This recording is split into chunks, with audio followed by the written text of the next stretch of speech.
সপ্তম শ্রেণীর ইতিহাস। ১ নম্বর প্রশ্ন, মোহাম্মদ ঘুরি কবে মারা যান? উত্তর ১২০৬। ২. খুতবা কথার অর্থ কী? উত্তর, খুতবা কথাটির আসল মানে হলো ভাষণ। ৩. দূর্বাস এর অর্থ কী? উত্তর, স্বাধীন শাসন প্রতীক, দণ্ড। ৪. খিলাত শব্দের অর্থ কী? উত্তর, আনুষ্ঠানিক পোশাক। ৫. সুলতানি যুগে প্রথম ও শেষ নারী সুলতানের নাম লেখো।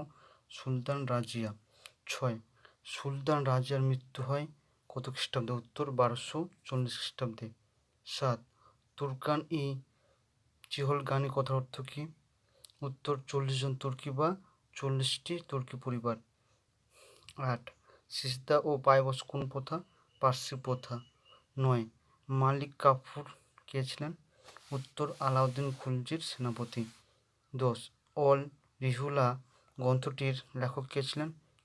Ibn Battuta. ১১. কোন সুলতান তোকাবে ঋণ দান প্রকল্প চালু করেন? মুহাম্মদ বিন তুগলক। আজকে এ পর্যন্ত ক্লাস 7-এর ইতিহাস।